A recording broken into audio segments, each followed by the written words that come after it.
ജീവൻ രക്ഷിക്കണമെന്നാവശ്യപ്പെട്ട് യമനിൽ തട്ടിക്കൊണ്ടുപോയ മലയാളി വൈദികൻ ടോം ഉഴുന്നാലിന്റെ അഭ്യർത്ഥന. ഇന്ത്യക്കാരനായതുകൊണ്ടാണ് തനിക്ക് ഈ ഗതി വന്നതെന്നും തന്റെ മോചനത്തിനായി കേന്ദ്ര സർക്കാർ ഇടപെടണമെന്നും father Tom.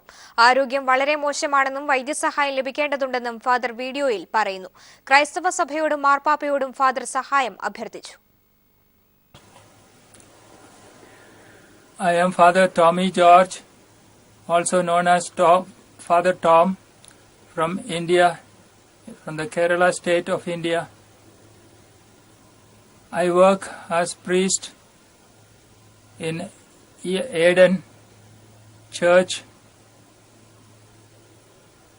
for the past few years. Because I was working for the Christian religion in the church, I was kidnapped in the month of March. Several months have gone by, and my captors have made many contacts with the government of India to get me released. Dear and Honorable President and Prime Minister of India, I am very sad that nothing has been done seriously in my regard. Reports have been in the news that everything is being done to get me released quickly, but in reality nothing seemed to have happened. I am very sad and depressed.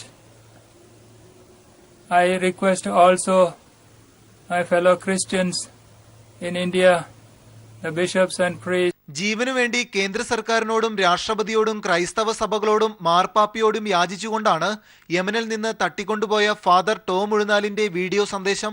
തന്റെ ആരോഗ്യം വളരെ മോശമാണെന്നും വൈദ്യസഹായം വേണമെന്നും father വീഡിയോയിലൂടെ ആവശ്യപ്പെട്ടു. I am very sad that nothing has been done seriously in my regard. Reports have been in the news that everything is being done to get me released quickly, but in reality nothing seemed to have happened. I am very sad and depressed. I request also my fellow Christians in India, the bishops and priests, to do their might to get me released and save my life.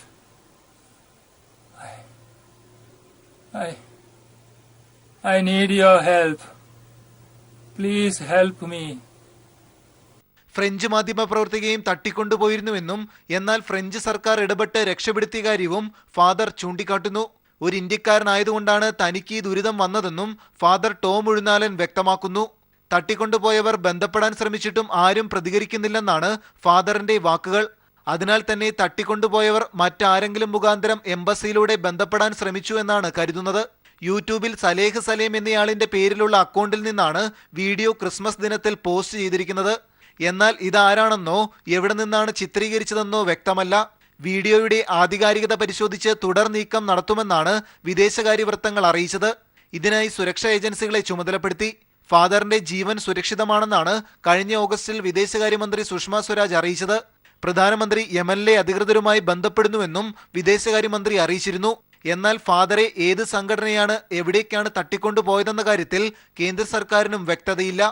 News bureau, Delhi. അഴിമതി വെച്ചുപൊറിപ്പിക്കരുതെന്നും പാരിതോഷികങ്ങൾ സ്വീകരിക്കരുതെന്നും മന്ത്രിമാരുടെ personal staff അംഗങ്ങൾക്ക് മുഖ്യമന്ത്രിയുടെ നിർദ്ദേശം. ഒരു മന്ത്രിയുടെ staff മറ്റു വകുപ്പുകളിൽ ഇടപെടരുതെന്നും രാഷ്ട്രീയാടിസ്ഥാനത്തിൽ പ്രവർത്തിക്കരുതെന്നും മുഖ്യമന്ത്രി പറഞ്ഞു. ഇടനിലക്കാരെ സൂക്ഷിക്കണമെന്നും പേഴ്സണൽ സ്റ്റാഫ് അംഗങ്ങളുടെ യോഗത്തിൽ മുഖ്യമന്ത്രി നിർദ്ദേശിച്ചു. മന്ത്രിമാരുടെ പേഴ്സണൽ സ്റ്റാഫ് അംഗങ്ങളുടെ പ്രവർത്തനം കൂടുതൽ കാര്യക്ഷമവും കുറ്റമറ്റതുമാക്കുകയെന്ന ലക്ഷ്യത്തോടെയാണ് മുഖ്യമന്ത്രി പിണറായി വിജയൻ യോഗം വിളിച്ചത്. അഴിമതി വെച്ചുപൊറിപ്പിക്കരുതെന്നും പാരിതോഷികങ്ങൾ സ്വീകരിക്കരുതെന്നും യോഗത്തിൽ മുഖ്യമന്ത്രി നിർദ്ദേശിച്ചു. ഒരു മൊബൈൽ ഫോൺ സ്വീകരിക്കുന്നതുപോലും അഴിമതിയാണ്. ഒരു മന്ത്രിയുടെ സ്റ്റാഫ് മറ്റു വകുപ്പുകളിൽ ഇടപെടരുത്. അതേസമയം വകുപ്പുകളുടെ പ്രവർത്തനത്തിൽ ഏകോപനമുണ്ടാവണം. കാര്യങ്ങൾ നേടിയെടുക്കാനെത്തുന്ന ഇടനിലക്കാരെ സൂക്ഷിക്കണം. രാഷ്ട്രീയാടിസ്ഥാനത്തിൽ തീരുമാനങ്ങളും നടപടികളും എടുക്കരുത്. രാഷ്ട്രീയ പ്രതിയോഗിയാണെങ്കിൽ പോലും ആവശ്യം ന്യായമാണെങ്കിൽ പരിഗണിക്കണം. വ്യക്തിവിരോധവും രാഷ്ട്രീയ വിരോധവും തീർക്കാൻ പലരും സമീപിക്കും. അവർക്ക് വഴങ്ങരുത്. സ്ഥലം മാറ്റത്തിനായി മാനദണ്ഡമുണ്ടാക്കും. അവ കർശനമായി പാലിച്ചു മാത്രമാകും സ്ഥലം മാറ്റം. കൃത്യനിഷ്ഠ പാലിക്കണം. പുറത്തുപോകുമ്പോൾ എവിടെയാണെന്ന് ഓഫീസിൽ അറിയിക്കണം തുടങ്ങിയവയായിരുന്നു മുഖ്യമന്ത്രിയുടെ പ്രധാന നിർദ്ദേശങ്ങൾ. ഫയൽ നീക്കം വേഗത്തിലാക്കാനും ഓഫീസ് പ്രവർത്തനത്തിലെ അപാകത ഒഴിവാക്കാനുമായും മുഖ്യമന്ത്രി നിർദ്ദേശങ്ങൾ നൽകി. അതേസമയം യോഗം സംബന്ധിച്ച് അദ്ദേഹം മാധ്യമങ്ങളോട് പ്രതികരിച്ചില്ല. യോഗം നടന്നു, അതിനെപ്പറ്റി ഒന്നും പറയാനില്ല, നിങ്ങളോട് പറയേണ്ടതല്ലോ. മുഖ്യമന്ത്രിയുടെയും മന്ത്രിമാരുടെയും അസിസ്റ്റന്റ് പ്രൈവറ്റ് സെക്രട്ടറി മുതൽ മുകളിലോട്ടുള്ള പേഴ്സണൽ സ്റ്റാഫ് അംഗങ്ങളാണ് യോഗത്തിൽ പങ്കെടുത്തത്. തൈക്കാട് ഗസ്റ്റ് ഹൌസിൽ നടന്ന യോഗം 1.5 മണിക്കൂർ നീണ്ടു. ജിതിൻ ചന്ദ്രൻ, തിരുവനന്തപുരം. സംസ്ഥാന കോൺഗ്രസ് നേതൃത്വത്തിനെതിരെ കെ മുരളീധരൻ. കേരളത്തിൽ പ്രതിപക്ഷമില്ലാത്ത സാഹചര്യമാണ് നിലവിലുള്ളതെന്ന് മുരളീധരൻ അഭിപ്രായപ്പെട്ടു. സംസ്ഥാന സർക്കാരിന്റെ ഭരണപരാജയം തുറന്നുകാട്ടാൻ കോൺഗ്രസിന് കഴിയുന്നില്ല. CPIM തന്നെയാണ് ഭരണപക്ഷവും പ്രതിപക്ഷവുമെന്നും മുരളീധരൻ കോഴിക്കോട് പറഞ്ഞു. സംസ്ഥാന ഗവൺമെന്റിന്റെ 7 മാസത്തെ ഭരണപരാജയം അത് നമുക്ക് വേണ്ടത്ര പ്രൊജക്റ്റ് ചെയ്യാൻ നമുക്ക് കഴിഞ്ഞില്ല. ഇപ്പൊ ആരാണ് ഭരണപക്ഷം എന്ന് ചോദിച്ചാൽ അതും മാർക്സിസ്റ്റ് പാർട്ടിയാണ്, പ്രതിപക്ഷം ആരാന്ന് ചോദിച്ചാൽ അതും മാർക്സിസ്റ്റ് പാർട്ടിയാണ്. അപ്പോൾ നമ്മുടെ ജോലി പോലെ അവരെ ഏറ്റെടുത്തിരിക്കുക. ഭരണത്തിനെ കുറിച്ചിട്ടുള്ള വിമർശനമാണ് ഭരണകക്ഷി അംഗങ്ങൾ സ്റ്റേറ്റ്മെന്റ് ആയിട്ട് ഇറക്കുക. പ്രതിപക്ഷത്തുള്ള നമ്മുടെ ജോലി എന്താ? സ്റ്റേറ്റ്മെന്റ് അല്ല, അതിനെതിരായിട്ട് സമരപരിപാടികളാണ് പ്രതിപക്ഷത്തിന്റെ ജോലി. ആ കാര്യത്തിൽ നമ്മൾ വല്ല സമരവും ചെയ്തോ? ട്വിറ്ററിൽ കളിക്കുകയല്ലാണ്ട് സമരത്തിലേക്ക് പോയിട്ടുണ്ടോ? GIPA നിയമം ചുമത്തി ഇവിടെ ആളുകളെ അകാരണമായി പീഡിപ്പിക്കുന്നതിനെതിരായി ഒരു സമരത്തിലേക്ക് പോകാൻ നമുക്ക് കഴിഞ്ഞോ? സമരത്തിലേക്ക് പോയിട്ടില്ല. കെ മുരളീധരന് VD സതീശന്റെ മറുപടി. പരിമിതികൾക്കകത്തുനിന്ന് കോൺഗ്രസ് പ്രതിപക്ഷ ദൌത്യം നിർവഹിക്കുന്നുണ്ടെന്നും മുതിർന്ന നേതാക്കൾ പ്രസ്താവനകളിൽ മിതത്വം പാലിക്കണമെന്നും സതീശൻ പറഞ്ഞു. ഈ അവസരത്തിൽ നമുക്കൊരു നിഷേധാത്മകമായ ഒരു സമീപനം വേണ്ട. മുതിർന്ന നേതാക്കന്മാർ ഒരു സ്വല്പകാലം കൂടി ഒരു മിതത്വം പാലിക്കുന്നതാണ് നല്ലത് എന്നാണ് എനിക്ക് തോന്നുന്നത്. പാർട്ടിയെ ഒന്നുകൂടി ഊർജ്ജസ്വലമാക്കാൻ വേണ്ടിയിട്ടുള്ള മുഴുവൻ പിന്തുണയും ഈ പുതിയ ചെറുപ്പക്കാരായിട്ടുള്ള ഒരു ടീം വന്നിരിക്കുന്നവർക്ക് എല്ലാ മുതിർന്ന നേതാക്കന്മാരും അനുഭവ സമ്പത്തുള്ള പരിണതപ്രജ്ഞരായ എല്ലാ കോൺഗ്രസിലെ നേതാക്കന്മാരും കൂടി ഈ യുവതലമുറയ്ക്ക് നല്ലൊരു പിന്തുണ കൊടുക്കുക. തിരികെ വാർത്തയിലേക്ക്. ഗൗരിയമ്മ സ്വയം വിരമിക്കണമെന്നാവശ്യപ്പെട്ട് JSSലെ ഒരു വിഭാഗം ഗൗരിയമ്മയ്ക്ക് കത്ത് നൽകി. സംസ്ഥാന സെക്രട്ടറി ഗോപന്റെ നേതൃത്വത്തിലാണ് കത്ത് നൽകിയത്. JSSന്റെ ഭൂരിപക്ഷം അനുയായികളും തങ്ങളോടൊപ്പമാണെന്ന് ഇവർ അവകാശപ്പെട്ടു. എന്നാൽ കത്ത് ഗൗരിയമ്മ തള്ളിക്കളഞ്ഞു. ഒരിടവേളയ്ക്ക് ശേഷം JSSലെ ഗ്രൂപ്പ് തർക്കം വീണ്ടും പരസ്യമാവുകയാണ്. മുൻകാലങ്ങളിൽ പാർട്ടി നേതാക്കളെ പുറത്താക്കുകയായിരുന്നു പതിവെങ്കിൽ ഇത്തവണ പാർട്ടി സ്ഥാപക നേതാവ് നേതൃത്വത്തിൽ നിന്ന് മാറണമെന്നാണ് ഒരു വിഭാഗത്തിന്റെ ആവശ്യം. KR Gowri Amma JSS general secretary സ്ഥാനത്ത് നിന്ന് സ്വയം വിരമിക്കണമെന്ന് സംസ്ഥാന സെക്രട്ടറി B ഗോപന്റെ നേതൃത്വത്തിൽ ഒരു വിഭാഗം കത്ത് നൽകി. വിവേചന ബുദ്ധി നശിച്ച ജനറൽ സെക്രട്ടറി ഉപജാക വൃന്ദത്തിന്റെ പിടിയിലാണെന്നും ഏകാധിപതിയായി തീരുമാനങ്ങൾ എടുക്കുന്നുവെന്നും ഇവർ ആരോപിക്കുന്നു. പഴയതുപോലുള്ള ഒരു വിവേചന ഒരു ബുദ്ധി സ്വാഭാവികമായും ഗൗരിയമ്മയ്ക്ക് കുറഞ്ഞു പോയിരിക്കുന്നു. അപ്പോൾ അങ്ങനെ ഒരു പരിഹാസ്യതയിലേക്ക് ഈ മഹാനേതാവ് പോകാതിരിക്കുന്നതിന് വേണ്ടി ബഹുമാനപ്പെട്ട ഗൗരിയമ്മ ഇനിയെങ്കിലും ഒരു വാനപ്രസ്ഥത്തിലേക്ക് മാറി നിൽക്കണം. പാർട്ടിയിൽ നിന്ന് പുറത്താക്കിയ കാലത്ത് ഗൗരിയമ്മയ്ക്കെതിരെ CPM പറഞ്ഞ കാര്യങ്ങൾ ശരിയാണെന്ന് തിരിച്ചറിഞ്ഞാണ് നടപടിയെന്നും സെക്രട്ടറി B ഗോപനും കൂട്ടരും പറയുന്നു. JSSന് ലഭിച്ച ബോർഡ് കോർപ്പറേഷൻ സ്ഥാനങ്ങൾ സ്വന്തം ഇഷ്ടക്കാർക്ക് ഗൗരിയമ്മ നൽകിയതാണ് ഇവരുടെ എതിർപ്പിന്റെ പ്രധാന കാരണം. അതേസമയം കത്ത് ഗേറ്റിലെ എഴുത്തുപെട്ടിയിൽ നിന്നാണ് ലഭിച്ചതെന്ന് ഗൗരിയമ്മ പറഞ്ഞു. ഇവിടെ ഒരു കത്ത് കിട്ടി, അതുകൊണ്ട് എന്താ കാര്യം? ഗോപന്റെ ഒരാളുടെ അടുത്ത് വന്നാൽ ഞാൻ രാജിവെച്ചു. ഇതിനൊരു ഭരണഘടനയുണ്ട്. ഭരണഘടന പ്രകാരം ഞാൻ രാജിവെക്കണം. ഭൂരിപക്ഷം സ്റ്റേറ്റ് കമ്മിറ്റിക്കാർ പറഞ്ഞാൽ ഞാൻ രാജിവെക്കണം. ഞാൻ രാജിവെക്കാൻ തയ്യാറാണ്. അംഗങ്ങൾ നിർബന്ധിച്ചതിനാലാണ് താൻ പാർട്ടി പദവികളിൽ തുടരുന്നത്.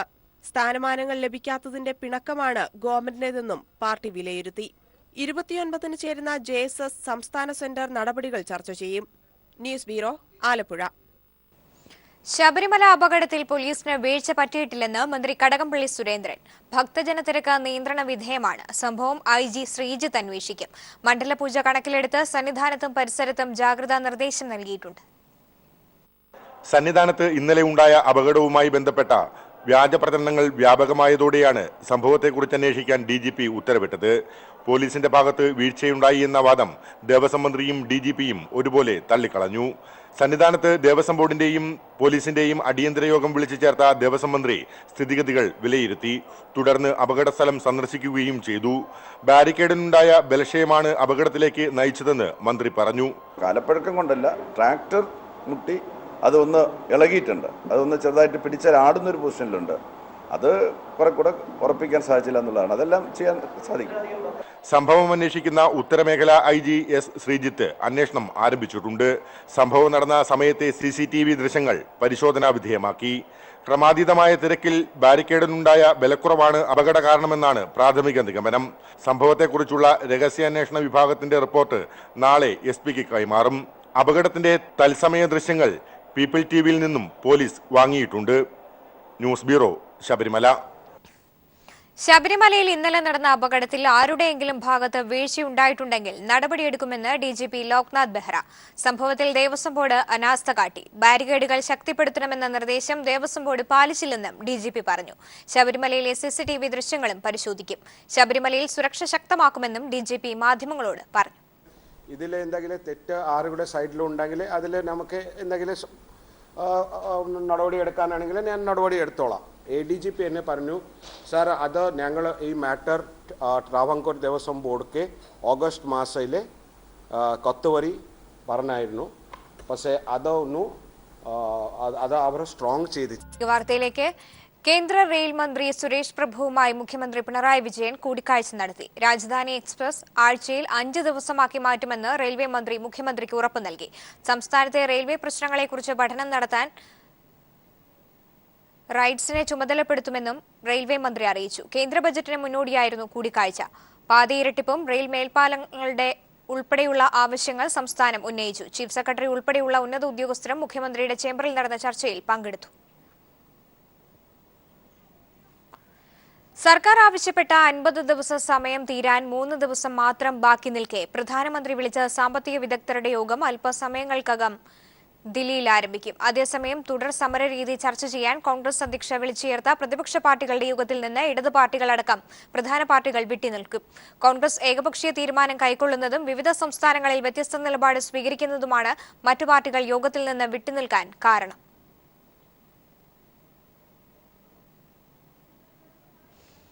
കൂടുതൽ വിവരങ്ങളുമായി ഇപ്പോൾ മനു ശങ്കർ ചേരുന്നുണ്ട്. മനു, യോഗം ആരംഭിച്ചോ? മറ്റു വിവരങ്ങൾ എന്തൊക്കെയാണ്?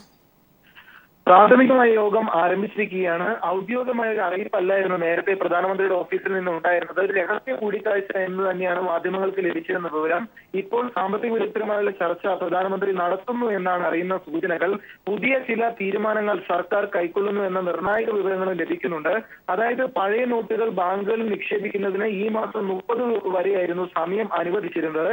എന്നാൽ പഴയ നോട്ടുകൾ നിക്ഷേപിക്കാനുള്ള സമയം 15 ദിവസത്തേക്ക്, അതായത് ജനുവരി 15 വരെയെങ്കിലും നീട്ടി നൽകാനുള്ള ഒരു തീരുമാനം സർക്കാർ കൈക്കൊള്ളുന്നു എന്നാണ് അറിയുന്നത്.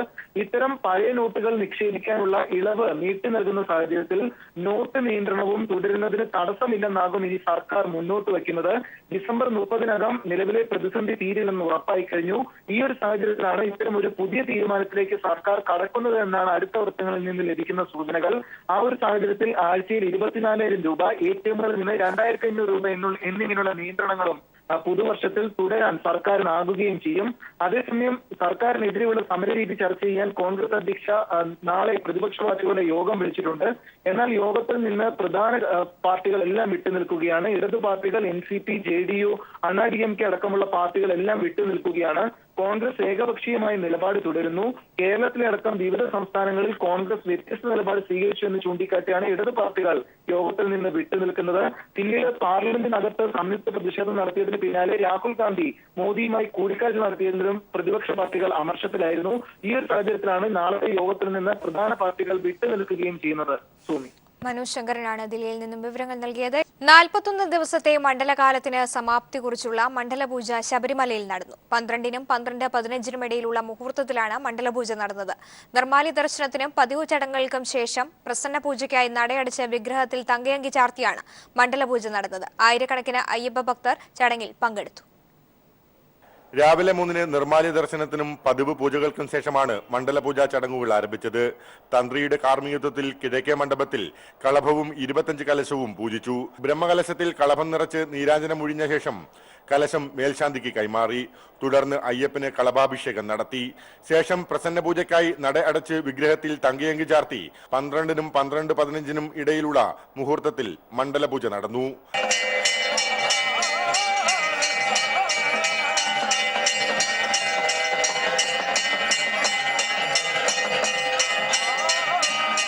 ആയിരങ്ങളാണ് അയ്യപ്പ ദർശന നിർവൃതിയിൽ സാഫല്യമടഞ്ഞത്. രാത്രി 9:50-ന് ഹരിവരാസനം പാടി 10-ന് നടയടയ്ക്കും. 30-ന് വൈകിട്ട് 5 മണിക്ക് മകരവിളക്ക് ഉത്സവത്തിനായി നട വീണ്ടും തുറക്കും. News bureau, Sabarimala. നിയമസഭാ തെരഞ്ഞെടുപ്പ് പടിവാതിൽക്കൽ എത്തി നിൽക്കെ ഉത്തർപ്രദേശ് ഭരണകക്ഷിയായ സമാജ്വാദി പാർട്ടിയിൽ വീണ്ടും ആഭ്യന്തര കലഹം. സ്ഥാനാർത്ഥി പട്ടികയെ ചൊല്ലിയാണ് പാർട്ടി സംസ്ഥാന അധ്യക്ഷൻ ശിവപാൽ യാദവും മുഖ്യമന്ത്രി അഖിലേഷ് യാദവും തുറന്ന പോര് തുടങ്ങിയത്. ശിവപാൽ യാദവിന്റെ സ്ഥാനാർത്ഥി പട്ടിക തള്ളി അഖിലേഷ് സ്വന്തം നിലയിൽ പട്ടിക തയ്യാറാക്കിയതായാണ് ഇപ്പോഴത്തെ പ്രശ്നങ്ങൾക്ക് കാരണം. ഒരു മാസത്തിലധികമായി വെടിനിർത്തലിലായിരുന്ന അഖിലേഷ് യാദവ്, ശിവപാൽ യാദവ് വിഭാഗങ്ങൾ വീണ്ടും പരസ്യ ഏറ്റുമുട്ടലിലേക്കാണ് നീങ്ങുന്നത്. മുഖ്യമന്ത്രി അഖിലേഷ് യാദവ് സ്വന്തം നിലയിൽ 403 സ്ഥാനാർത്ഥികളുടെ പട്ടികയുണ്ടാക്കി പാർട്ടി തലവൻ മുലായം സിംഗ് യാദവിന് കൈമാറിയതാണ് ഇപ്പോഴത്തെ പൊട്ടിത്തെറിക്ക് കാരണം. പാർട്ടി സംസ്ഥാന അധ്യക്ഷൻ ശിവപാൽ യാദവിനെ പിന്തുണയ്ക്കുന്ന മന്ത്രിമാരെയും സിറ്റിംഗ് MLA-മാരെയും ഒഴിവാക്കിയാണ് അഖിലേഷ് പട്ടിക തയ്യാറാക്കിയത്.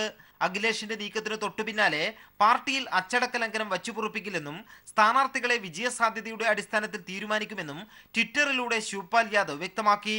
ശിവപാൽ യാദവ് നേരത്തെ തന്നെ 175 സ്ഥാനാർത്ഥികളുടെ പട്ടിക തയ്യാറാക്കിയിരുന്നു. എന്നാൽ ഇത് മുഖവിലക്കെടുക്കാതെയാണ് അഖിലേഷ് പുതിയ പട്ടികയുമായി മുലായത്തിനെ സമീപിച്ചത്. പാർട്ടി സംസ്ഥാന അധ്യക്ഷനും മുഖ്യമന്ത്രിയും വെവ്വേറെ സ്ഥാനാർത്ഥി പട്ടിക തയ്യാറാക്കിയതോടെ ഗ്രൂപ്പ് പോര് മുറുകുമെന്ന് ഉറപ്പായി.